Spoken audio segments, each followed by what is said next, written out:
Screening test यानी day 1 जो कि आपके इंटरव्यू का पहला पड़ाव होता है। इसमें इन हो गए तो दूसरे पड़ाव में एंटर करेंगे और आउट हो गए तो उसी दिन वापस लौटना होगा। आपको बता दें कि स्क्रीनिंग टेस्ट 8 से 10,000 स्टूडेंट्स देते हैं, लेकिन केवल 2 से 3,000 स्टूडेंट्स ही स्क्रीन इन होते हैं यानी नेक्स्ट फेज़ के लिए जाते हैं, बाकी स्क्रीन आउट हो जाते हैं। और हाँ, डरा नहीं रहा हूँ, हकीकत बता रहा हूँ। एसएसबी इंटरव्यू दुनिया का सबसे लंबा चलने वाला इंटरव्यू है जो कि मिनिस्ट्री ऑफ डिफेंस द्वारा कंडक्ट कराया जाता है।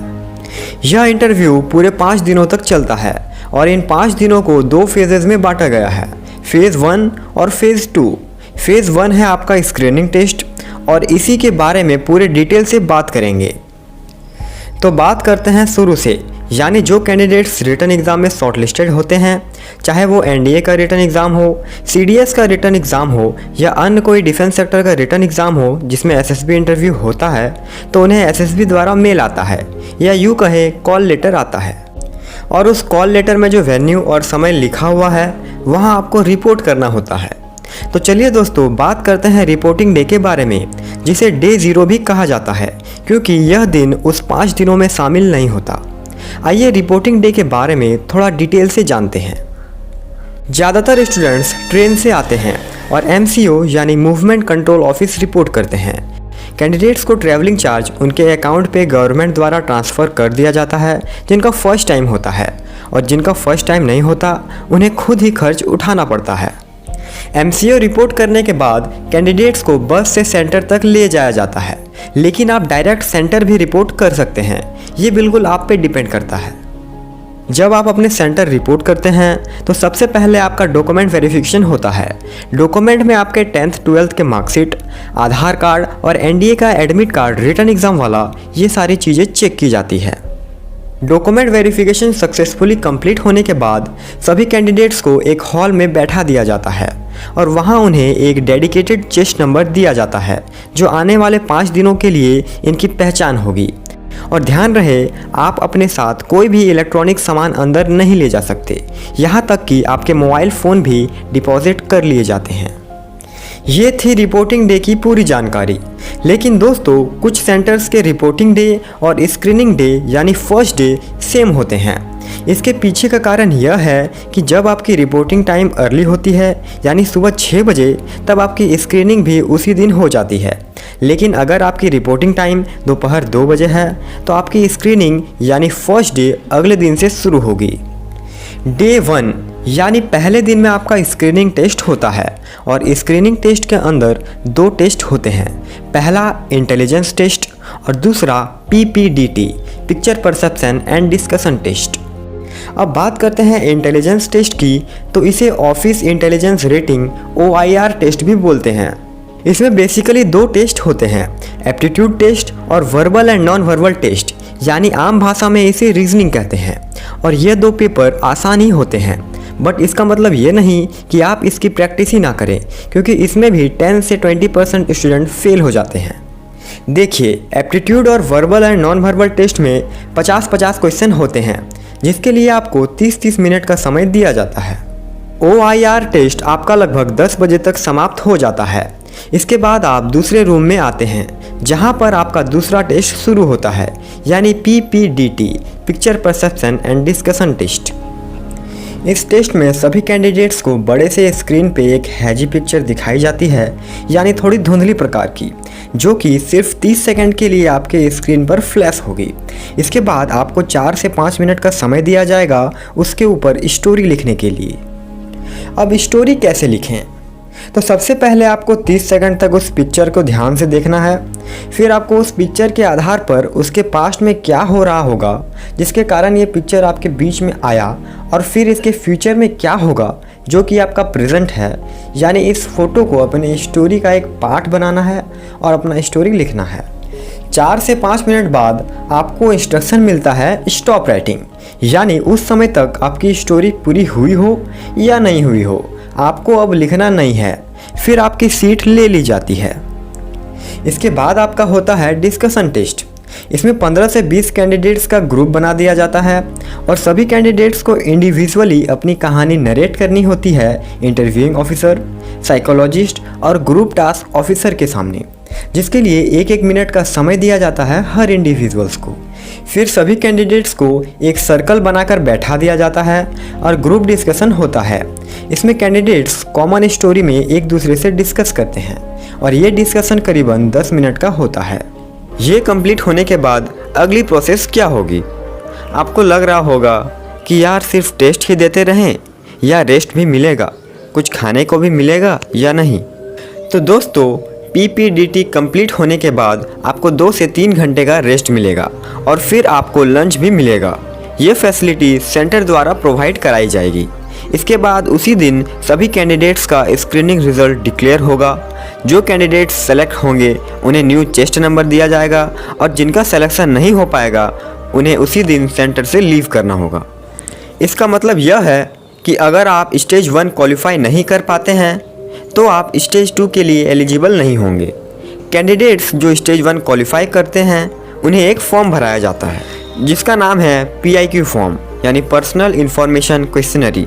इस फॉर्म में आपको अपने पर्सनल डिटेल भरने होते हैं, जैसे कि आपका नाम, आपका माता पिता का नाम, आपकी हॉबी क्या क्या है, इत्यादि चीज़ें। इस फॉर्म का महत्व इंटरव्यू के समय होता है क्योंकि आपको इससे रिलेटेड काफ़ी क्वेश्चन पूछते हैं और देखते हैं कि कहीं आपने झूठ तो नहीं लिखा है। अब बात करें स्टेज 2 के बारे में, तो स्टेज 2 के अंदर डे 2, डे 3, डे 4 और डे 5 आते हैं। डे 2 यानी दूसरे दिन में आपका साइकोलॉजिकल टेस्ट होता है और इसी के बारे में पूरे डिटेल से जानेंगे ताकि आपका कोई भी चीज़ छूटे नहीं। और हाँ, डे 1 यानी स्क्रीनिंग टेस्ट वाली वीडियो अभी तक नहीं देखी तो डिस्क्रिप्शन में लिंक मिल जाएगा, वहाँ से देख लें। साइकोलॉजिकल टेस्ट कैंडिडेट्स की साइकोलॉजी को चेक करने के लिए लिया जाता है और ये देखा जाता है कि क्या कैंडिडेट्स वाकई में सूटेबल हैं कि नहीं ऑफिसर बनने के लिए। और हाँ, जैसा कि मैंने हर वीडियो में आपको बताया है कि घबराना नहीं है, क्योंकि ऑफिसर बनने की सबसे मेन क्वालिटी है कि आपको किसी भी परिस्थिति में घबराना नहीं है, बल्कि उसका डट के सामना करना है और इसी क्वालिटी को वो कैंडिडेट्स में ढूंढते हैं। अब बात करें साइकोलॉजिकल टेस्ट की, तो इसके अंदर 4 टेस्ट आते हैं। पहला थेमेटिक एपर्सेप्शन टेस्ट TAT, दूसरा वर्ल्ड एसोसिएशन टेस्ट WAT, तीसरा सिचुएशन रिएक्शन टेस्ट SRT और चौथा सेल्फ डिस्क्रिप्शन SD। बात करें थेमेटिक एपर्सेप्शन टेस्ट TAT की, तो इसमें आपको कुल 12 पिक्चर दिखाई जाएगी, जिसमें लास्ट पिक्चर एक ब्लैंक स्लाइड होगी। हर पिक्चर 30 सेकंड के लिए दिखाई जाएगी और फिर डिसअपीयर हो जाएगी। इसके बाद आपको 4 मिनट का समय दिया जाएगा उस पिक्चर पर स्टोरी लिखने के लिए। इसी तरह से नेक्स्ट पिक्चर 30 सेकंड के लिए दिखाई जाएगी, फिर डिसअपीयर हो जाएगी। देन 4 मिनट का समय दिया जाएगा उस पर स्टोरी लिखने के लिए और फिर सेम प्रोसेस चलता रहेगा लास्ट स्लाइड तक। और जो ब्लैंक स्लाइड होगा उसमें आप अपने मन से कोई भी स्टोरी लिख सकते हैं। बस एक बात का ध्यान रखिएगा, सभी स्टोरी में उसके पॉजिटिव चीज़ों को लिखिएगा, नेगेटिव चीज़ों को प्रयास कीजिएगा कि ना लिखें, और यदि लिखें भी तो उस स्टोरी में मोटिवेशन मिलनी चाहिए। अब बात करते हैं वर्ल्ड एसोसिएशन टेस्ट WAT की, तो इसमें आपको 60 वर्ड्स एक के बाद एक दिखाए जाएंगे और हर वर्ड 15-15 सेकंड के लिए दिखाए जाएंगे और इन्हीं 15 सेकंड में आपको उस वर्ड को देखकर एक सेंटेंस लिखना होगा। मतलब आपको एक वर्ड दिखाया जाएगा 15 सेकंड के लिए और उसी 15 सेकंड में आपको एक सेंटेंस भी लिखना होगा। फिर आपको दूसरा वर्ड दिखाया जाएगा और इसी तरह से ये प्रोसेस 60 वर्ड्स तक चलता रहेगा। इस बीच आपको कोई रेस्ट नहीं मिलेगा। अब बात करते हैं सिचुएशन रिएक्शन टेस्ट SRT की, तो इसमें आपको 60 सिचुएशंस दिए जाएंगे एक बुकलेट के अंदर। इन 60 सिचुएशन में आपका क्या रिस्पॉन्ड होगा, यानी इन सिचुएशन को आप कैसे हैंडल करेंगे, ये सारी चीज़ें लिखनी होगी और इसके लिए आपको 30 मिनट दिए जाएंगे। अब बात करते हैं नेक्स्ट टेस्ट की, जो कि है सेल्फ डिस्क्रिप्शन SD। इसके अंदर 5 चीज़ें होती है। पहला होता है पेरेंट्स ओपिनियन, दूसरा होता है टीचर्स ओपिनियन, तीसरा होता है फ्रेंड्स ओपिनियन, चौथा होता है सेल्फ ओपिनियन और 5वां होता है एम इन लाइफ और qualities would you like to improve. मतलब आपके पेरेंट्स आपके बारे में क्या सोचते हैं, दूसरा आपके टीचर्स आपके बारे में क्या सोचते हैं, तीसरा आपके फ्रेंड्स आपके बारे में क्या सोचते हैं, चौथा आप अपने बारे में क्या सोचते हैं, और पांचवा आपका लाइफ में क्या एम है या फिर क्या क्वालिटीज़ है जिसे आप इम्प्रूव करना चाहते हैं। इन 5 चीज़ों के बारे में लिखने के लिए आपको टोटल 15 मिनट का समय दिया जाएगा और हर पार्ट के लिए आपको कम से कम 12 से 15 लाइन लिखने होंगे। तो टोटल इतनी सारी चीज़ें डे 2 में होती है। फिर आता है डे 3। दोस्तों बेसिकली डे 3 और डे 4 दोनों ही दिनों में आपके ग्रुप टेस्ट होते हैं। इसका एम होता है कैंडिडेट्स की क्वालिटी को जज करना ग्रुप परफॉर्मेंस के दौरान। याद रखिएगा कि इसमें आपको ग्रुप मेंबर से कम्पीट नहीं करना होता है, बल्कि ग्रुप को बेस्ट क्वालिटीज़ से सपोर्ट करना होता है ताकि आपकी ग्रुपिंग मार्क्स अच्छी हो। डे 3 में आपका ग्रुप टेस्ट नंबर 1 होता है और डे 4 में आपका ग्रुप टेस्ट नंबर 2 होता है। डे 3 की ग्रुप टेस्ट में टोटल 6 टेस्ट होती है। सबसे पहला टेस्ट होता है ग्रुप डिस्कशन GD, दूसरा होता है ग्रुप प्लानिंग एक्सरसाइज GPE, तीसरा होता है प्रोग्रेसिव ग्रुप टास्क PGT, चौथा होता है ग्रुप ऑब्स्टिकल रेस GOR या फिर इसे स्नेक रेस भी कहा जाता है, पांचवा होता है हाफ ग्रुप टास्क HGT और छठा होता है लेक्चरेट। अब इसके बारे में थोड़ी जानकारी ले लेते हैं ताकि आपको पता चल जाए कि इसमें आखिर होता क्या है। सबसे पहले आता है ग्रुप डिस्कशन यानी GD। ग्रुप डिस्कशन में 2 राउंड होते हैं। राउंड 1 में GTO यानी ग्रुप टास्क ऑफिसर आपको 2 टॉपिक देते हैं जिसमें से आपके ग्रुप को कोई एक टॉपिक चुनना होता है और एक दूसरे से डिस्कस करना होता है। इसके लिए आपको 10 से 15 मिनट मिलते हैं। फिर उसके बाद राउंड 2 होता है और इसमें ग्रुप टास्क ऑफिसर अपने से एक टॉपिक देते हैं ग्रुप डिस्कशन के लिए। इसके लिए भी आपको 10 से 15 मिनट मिलता है।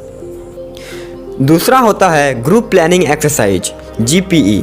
इसमें ग्रुप टास्क ऑफिसर एक स्टोरी कार्ड और एक मॉडल की मदद से सभी कैंडिडेट्स को एक स्टोरी समझाते हैं और इस स्टोरी में 2 से 3 बड़े प्रॉब्लम्स होते हैं और कुछ छोटी प्रॉब्लम्स होती है।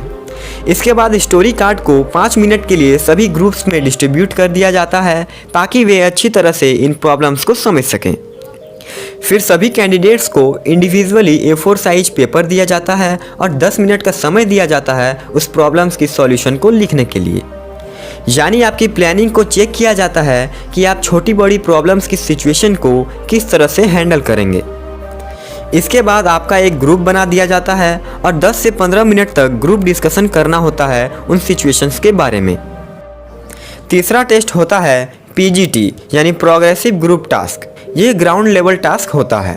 इसमें आपको कुछ ऑब्स्टिकल पार करने होंगे कुछ सपोर्टिंग मटेरियल की मदद से, जैसे कि रोप, प्लैंक, वुडलॉक एक्सेट्रा। इस टास्क को ग्रुप में कराया जाता है। अब बात करते हैं चौथे टेस्ट की, that is group obstacle race GOR। इस रेस में आपको एक लंबी सी रस्सी दी जाती है और इस रस्सी को पकड़कर बहुत सारे बाधाओं को पार कर फिनिश लाइन तक पहुंचना होता है। पांचवा होता है हाफ ग्रुप टास्क HGT।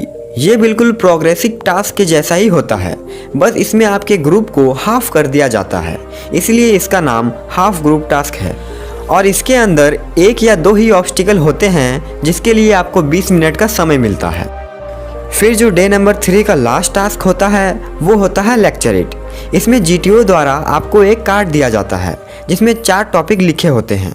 आपको किसी एक टॉपिक को प्रिपेयर करना होता है जिसके लिए 3 मिनट का समय दिया जाता है। आफ्टर दैट 3 मिनट के लिए आपको उस टॉपिक पे बोलना होता है GTO के सामने। तो इस तरह से आपका डे 3 कंप्लीट हो जाता है। अब बात करते हैं डे 4 की। डे 4 में होता है आपका GTO 2। इसमें भी आपको ग्रुप टास्क ही मिलते हैं। GTO 2 के अंदर आपके 3 टेस्ट होते हैं। पहला इंडिविजुअल ऑब्स्टिकल्स IO, दूसरा कमांड टास्क CT और तीसरा फाइनल ग्रुप टास्क FGT। आइए थोड़ी ब्रीफ में इनके बारे में जान लेते हैं। तो सबसे पहला आता है इंडिविजुअल ऑब्स्टिकल्स IO। इसमें इंडिविजुअली सभी कैंडिडेट्स को 10 ऑब्स्टिकल क्रॉस करने होते हैं और सभी ऑब्स्टिकल्स में 1 से लेकर 10 तक सीरियल नंबर लिखा होता है और आपको ऑब्स्टिकल क्रॉस करने के कुछ पॉइंट्स भी मिलते हैं। पॉइंट्स का डिस्ट्रीब्यूशन कुछ इस प्रकार है, जितनी ऑब्स्टिकल की सीरियल नंबर होगी उतने ही पॉइंट्स मिलेंगे, यानी कुल 55 पॉइंट्स मिलेंगे 10 ऑब्स्टिकल पार करने पे और इसके लिए आपको 3 मिनट का समय मिलता है। लेकिन अगर आप इस 30 मिनट से पहले ही 10 ऑब्स्टिकल पार कर चुके हैं तो आप फिर से ऑब्स्टिकल क्रॉस कर सकते हैं शुरू से। ये आपके लिए बोनस पॉइंट होगा। दूसरा है कमांड टास्क CT। इसमें आपको एक कमांडर बना दिया जाता है। कमांडर बनने के बाद आपको एक सिचुएशन यानी प्रॉब्लम दी जाती है, जैसे कि एक बॉम्ब डिफ्यूज़ करना है या फिर कहीं लोग फंसे हो तो उन्हें बचाना है। इसके लिए आपको 2 कैंडिडेट्स चुनने होते हैं आपकी मदद के लिए, और ये दोनों आपकी ऑर्डर्स को फॉलो करेंगे। बेसिकली इसमें आपकी कमांडर की क्वालिटी को देखी जाती है कि आप किस तरह से अपने अंडर ऑफिसर्स को कमांड करते हैं। लास्ट टास्क जो डे 4 का होता है वो है फाइनल ग्रुप टास्क FGT।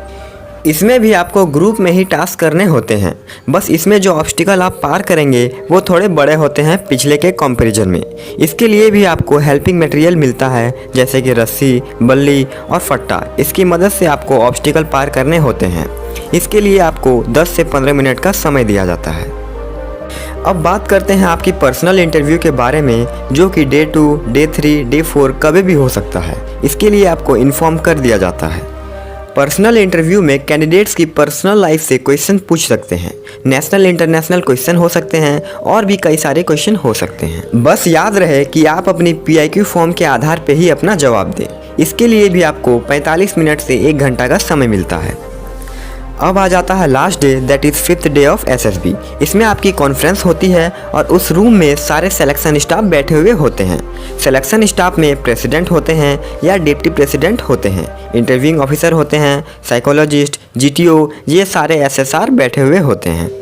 वो आपसे बेसिक क्वेश्चंस पूछते हैं, जैसे कि how was your stay, which places you visited here, what about your 5th day experience, would you like to give any suggestion. इसी तरह के कुछ बेसिक क्वेश्चंस आपसे पूछे जाते हैं। कॉन्फ्रेंस के बाद स्टेज 1 और स्टेज 2 का रिजल्ट जोड़ा जाता है और रिजल्ट डिक्लेयर कर दिया जाता है। जो कैंडिडेट्स इसमें पास हो जाते हैं वे मेडिकल के लिए रुक जाते हैं, और जो कैंडिडेट्स पास नहीं हो पाते हैं वे अपनी घर की ओर चले जाते हैं। दोस्तों, अगर आपको यह वीडियो अच्छी लगी है तो वीडियो को लाइक कर अपने दोस्तों तक शेयर करें, और इसी तरह की नॉलेजेबल वीडियो के लिए हमारे चैनल को सब्सक्राइब कर बेल आइकन को प्रेस कर लें, ताकि हमारा लेटेस्ट वीडियो आप तक सबसे पहले पहुँचे।